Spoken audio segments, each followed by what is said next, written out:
여러분, 이성춘 여사를 큰 박수로 맞이해 주시기 바랍니다.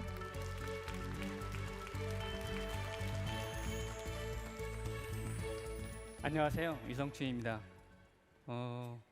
오늘 제가 발표드릴 내용은 지난 3개월 동안 모바일 컨텐츠 시장을 선도하고 계시는 주요 CEO분들과 전문가들을 모시고 함께 공부하고 토론한 내용입니다. 어제 그 미디어 심화 세션에 오셨던 분들은 다 아시겠지만 여기 지금 피키캐스트의 장윤석 대표님, 저기 메이커스의 우상범 대표님, 그리고 도티란 이름으로 활동하고 계시는 샌드박스의 나혜선님, 그다음에 네오터치 포인트의 김경달 대표님, 그다음에 연합뉴스의 한운일 박사님, 그리고 비디오 빌리지의 조윤아 대표님과 SKT의 조영신 박사님이 함께 수고를 해주셨습니다. 오늘 단상에는 이제 저 혼자 올라와 있지만 실제로 제가 지난번 그동안의 논의를 잘 전달하는지 체크하기 위해서 그분들이 지금 이 관객석에 같이 앉아 계십니다. 괜찮으시면 지난 3개월 동안 바쁘신 와중에도 시간을 내주셔서 본인들의 현장의 경험과 미래 시장에 대한 통찰력을 나눠주신 그분들께 박수를 한번 보내주시지 않으시겠습니까? 네, 감사합니다. 여러분들이 오늘 이 자리에 와 계신 것처럼 실제적으로 미디어 시장 쪽에서 모바일 컨텐츠가 화두로 부상하고 있습니다. 왜 그럴까요? 그 이유는 무엇보다 여러분들도 아시다시피 모바일 시대가 이미 우리 곁에 와 있기 때문입니다. 2014년에 벌써 어느 단말이 가장 중요하냐는 질문에 50% 이상의 사람들이 모바일 퍼스트를 선택했고요. 그 당시에 텔레비전은 한 33% 정도의 선택을 받았습니다. 최근에 나온 닐슨 자료에 따르면은 여기 나왔던 것처럼 3시간 48분으로 모바일 기기의 이용 시간이 텔레비전 시간을 앞서 있습니다. 사업자 기반이 되는 이용자 규모를 한번 체크해 보겠습니다. 금주 초에 미래창조과학부가 유료방송 시장의 가입자 수를 발표했습니다. 보시다시피 종합유선방송 사업자가 한 1370만 정도 되고 IP텔레비전이 1100만, 위성방송이 한 300만 해서 전체적으로 보시면 한 2800만 정도가 유료방송 구독하고 있습니다. 반면에 그 OTT 사업자들을 보시면 여러분들도 잘 아시는 브랜드들이 있죠. 티빙도 있고 푹도 있고 에브리온도 있고 IPTV 3사의 앱도 있고, 그리고 포털 사업자, 그다음에 유명한 SNS인 유튜브라든지 페이스북을 통해서 약 1.8억 명 정도의 구독자들이 OTT를 통해서 모바일 컨텐츠를 소비하고 있습니다. 이렇게 큰 시장이 모바일 쪽에서 열리고 있음에도 불구하고 기존 사업자들의 그 존재감은 이 시장에서 그렇게 크지 않습니다. 그러면 큰 시장이 있고 기존 사업자들이 그 시장을 충족시켜주지 못하게 되면은 새로운 사업자들이 이 시장에 뛰어들게 되는 거거든요. 그래서 보시면은 해외 같은 경우에는 이제 그 메이커 스튜디오라든지 어썸뉴스 TV, 풀스크린 이런 사업자들이 이 모바일 컨텐츠 시장을 주도하고 있고, 한국 같은 경우에 보시면은 피키캐스트, 트레저 헌터, 메이커스, 네오터치 포인트, 샌드박스, 비디오 빌리지 등이 이 시장을 주도하고 있습니다. 보시다시피 규모, 시장도 형성이 돼 있고 사업자들도 이 시장에 있는데, 이러한 컨텐츠 유통을 조금 더 증폭시켜주는 그 촉매 역할을 하는 이러한 SNS 플랫폼들도 굉장히 많이 이미 사용되고 있는 상황이죠. 그래서 시장도 형성돼 있고 인프라도 형성돼 있는 이 시장에 기존 사업자가 큰 존재감을 내지 못하는 이유는 뭔가 핏이 맞지 않다는 거죠. 기존의 문법이 모바일 문법에 뭔가 맞지 않는 부분이 있는 거고, 바로 그 무엇인가가 저희들이 오늘 이야기하고자 하는 부분이 되겠습니다. 이 모바일 컨텐츠 시장에 그 진입한 사업자들은 다른 그 스타트업들과 다르지 않게 그냥 스타트업이라고 볼 수 있습니다. 그래서 한때 그 천재 해커였고 지금은 스타트업에 굉장히 유명하신 그 폴 그레엄이라는 사람이 자기의 책 그 해커와 화가라는 책에 보면은 스타트업을 모기에 비유했습니다. 이 모기는 굉장히 좀 처량한 존재입니다. 예를 들어서 곰이나 개 같은 경우에는 굉장히 딱딱한 보호 장비나 무기가 있지만 이 모기는 오로지 한 가지 목적밖에 가지고 있지 않습니다. 그리고 또 그 한 가지 목적을 굉장히 효율적으로 수행하기 위해서 집중하죠. 모기의 목적이 뭔지 제가 말씀 안 드려도 다 아시는 거죠. 그래서 스타트업으로서 이 모바일 컨텐츠 시장에 진입한 사업자들 역시 한 가지 목적을 가지고 있습니다. 그 목적은 뭐냐면 바로 이용자 여러분들의 관심을 받는 거죠. 그 관심을 기존 사업자들이 잘 받지 못했기 때문에 결국은 새로운 사업자들이 이 시장에 들어와서 파괴적인 실험을 하게 되는 것이죠. 그래서 지난 3개월 동안 저희가 이 시장에서 주도적인 그 CEO 역할을 하고 계시고 전문가 분들을 모시고 연구한 결과가 바로 이러한 모바일 미디어 시장에서의 어떻게 보면은 성공 DNA라고 볼 수 있는 작은 비밀들이 되겠습니다. 먼저 제작 부분을 보면은 일단 1인 제작이기 때문에 상대적으로 비용이 저렴합니다. 가령 예를 들어서 지상파 방송사의 월화 수목금 드라마에는 평균 한 3억 정도의 제작비가 들지만 여기는 한 1천만 정도의 제작비만 가지고도 꽤 괜찮은 컨텐츠를 만들어낼 수 있고요. 새로운 포맷들도 굉장히 많이 발견됐습니다. 이 새로운 포맷들이 기본적으로 나타나게 된 계기는 뭐냐면 아까도 말씀드렸다시피 새로운 단말을 통해서 소비자들의 관심을 끌어내기 위한 거였죠. 유명한 그 피키캐스트의 이렇게 카드 형식의 뉴스 포맷이라든지 움짤 같은 것들도 관심을 받기 위한 거였고, 네오터치폰트에서 만들었던 세로 영상이라든지 그 주인공이 단말을 통해서 나한테 말을 걸어서 관심을 유도하는 방법들도 전부 이러한 실험의 결과물이었습니다. 72조 드라마 같은 경우에 스토리텔링을 굉장히 빠른 나레이션으로 합니다. 그렇죠? 굉장히 많은 내용을 압축해 넣기 위한 방법이고요. 거기에서 출연자들도 많지 않아서 스토리를 굉장히 단순하게 가져가고 두괄식 정보를 통해서 결론을 미리 말해줌으로 인해서 소비자가 다른 데 관심을 돌리지 못하는 방식들을 취하고 있습니다. 유통 부분에 오면은 또 이 부분은 소비자 여러분들에게 직접 나타나는 부분은 아니지만 다양한 방식들이 실험이 되고 있습니다. 가령 예를 들어서 메이커스 같은 경우에는 몬캐스트라는 자체 플랫폼을 가지고 있지만 자기의 대부분의 컨텐츠를 사람들이 더 많이 모이는 페이스북이라는 플랫폼으로 보내는 거죠. 컨텐츠를 찾아서 소비자가 오기를 기다리는 게 아니고 소비자를 찾아서 컨텐츠를 보내주는 그런 혁신들이 생기기도 하고요.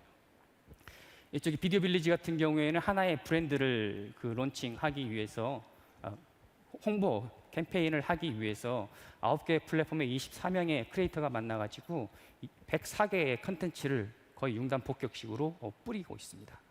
소비하는 부분에서도 소비자와 직접적인 쌍방향 커뮤니케이션이 굉장히 많아지고 있고요. 소비자들이 원하는 컨텐츠를 제작해서 제공함으로 인해서 소비자들이 자신들에게 맞춤으로 제공된 프리미엄 컨텐츠를 소비하고 있다는 느낌을 주기도 하죠. 데이터 분석도 마찬가지입니다. 어제 미디어 심화 세션에도 자세히 논의가 됐지만 데이터 분석을 통해서 실질적으로 소비자들의 관심을 끄집어내는 비밀을 파헤치게 되고 그 비밀을 제작 과정에 반영함으로 인해서 크리에이터가 성장하게 되는 결과가 나오기도 하고, 그러한 데이터 분석을 통해서 광고 시장에서 광고주의 신뢰를 얻기도 합니다.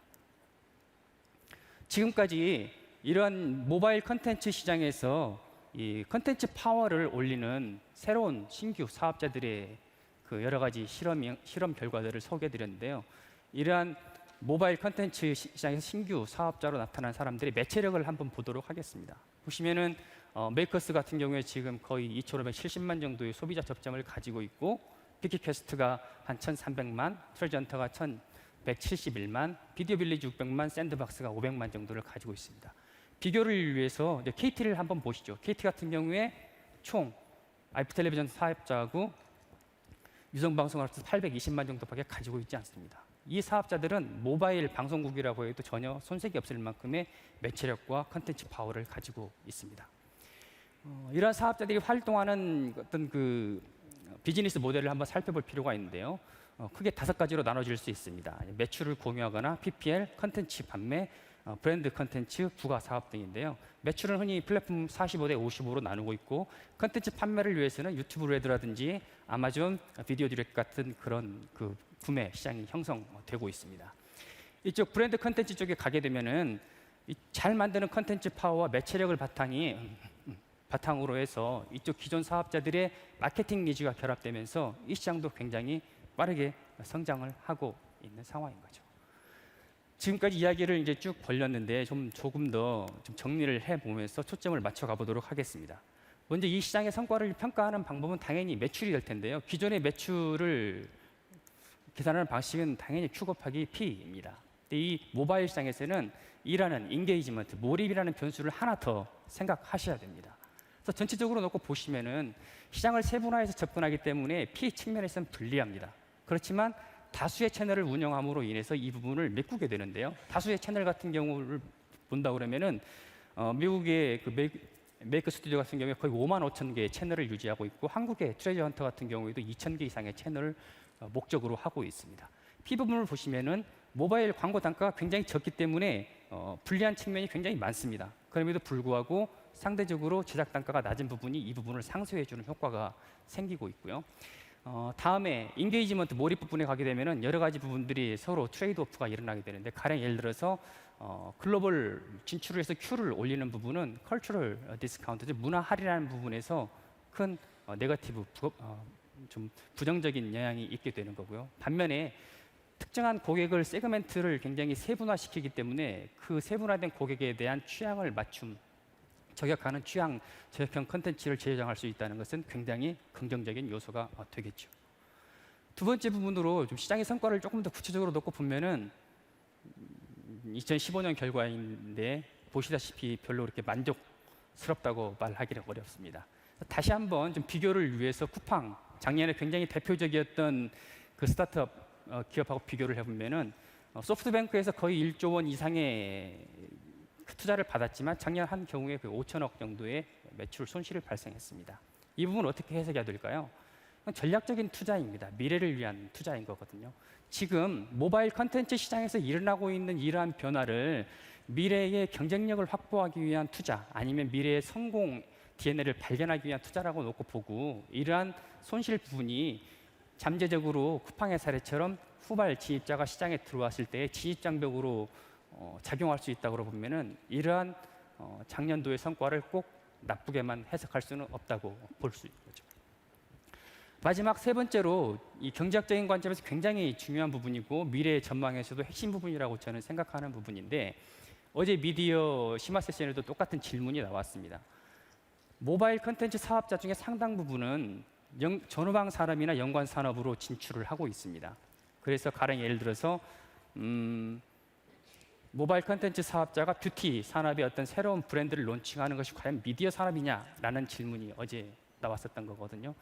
이 부분을 해석하는데 굉장히 그 중요한 포인트가 있습니다. 왜 그러냐면은 그러한 현상이 모바일 시장에서 소비자의 니즈를 파악하다 보니까 거기서 발견된 어떤 그 비밀스러운 부분, 내가 발견했던 어떤 성공 요인, 이런 부분들이 자연스럽게 연관 산업 영역으로 확장되다 하는 부분인데, 이런 부분이 꼭 잘못됐다라고 말할 수 있을까라는 게 첫 번째 이유인 거고요.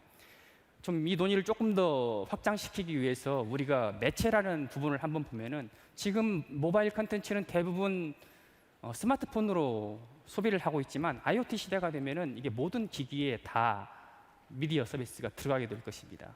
냉장고, 자동차, 책상, 여러분 화장실에 있는 거울에서도 미디어 소비를 할 수 있게 되겠죠.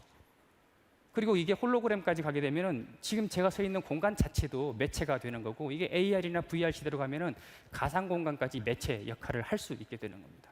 그렇다면은 미디어라는 서비스가 전후방 산업과 연관 산업으로 스며들어가서 자기의 사업 영역을 확장하는 것을 미디어 사업 영역이 아니다라고 현 시점에서 보기보다는 이게 오히려 미래에는 미디어 사업이 나가야 될 방향이라고 보는 것이 오늘 이야기의 굉장히 중요한 결론 중에 하나가 되겠습니다. 그래서 이러한 미디어 시장은 기술적인 변화, 소비자들의 이동의 변화, 아니면 다양한 그 사업자들이 상호작용으로 변화를 해나가게 되는데, 그중에도 변하지 않는 부분은 뭐냐면 소비자 접점을 가지고 주목과 몰입을 이끌어내는 사업자가 결국은 성공하게 될 것이라고 보는 거죠. 주라기 공원에 나왔던 영화죠. 이 모기 속에 있는 DNA를 가지고 이게 커다란 공룡을 만들어냅니다. 오늘 제가 설명드렸던 것처럼 굉장히 많은 모바일 컨텐츠 사업자들의 실험에서 얻어진 이 DNA가 이 스타트업 안에 들어 있습니다. 그래서 이런 꿈을 한번 꿔보는 거죠. 피키캐스트의 젊은 에디터들의 그 큐레이션 팀이나 메이커스의 어떤 그 페이스북을 통한 마케팅 파워라든지, 아니면 방송사의 그 고도의 컨텐츠를 만들어낼 수 있는 노하우, 아니면 72.5 NTP 그 네오 터치 포인트들에서 만들어낸 새로운 형식의 포맷들, 그리고 포털들이 이용자를 이렇게 쓰기 편리하게 관리하는 그런 기술팀이나 통신사들이 나타내는 플랫폼이나 트래픽 최적화 기술들이 결합된다면 모바일 컨텐츠 시장에서 이런 공룡을 만들어내는 것이 결코 어려운 일은 아닐 것이라고 보는 거죠. SDF 2016 미디어 심화 세션은 이 자동차 이야기와 함께 시작했습니다. 보시면 1890년대와 1915년 사이에 미국의 자동차 기업이 384개가 있었습니다. 이 384개의 기업들은 자기들의 성공 DNA를 나누면서 결국 세 개의 사업자로 뭉쳤고 그 세 개의 사업자가 세계를 지배했습니다. 오늘 이 자리에서 설명드린 많은 모바일 컨텐츠에서 활동하고 있는 사업자가 성공적 DNA들을 공유하면서 최종적으로 공룡과 같이 거대한 또 1조 원 이상의 기업 가치를 가진 유니콘 기업으로 성장하기를 기대합니다. 경청해 주셔서 감사합니다.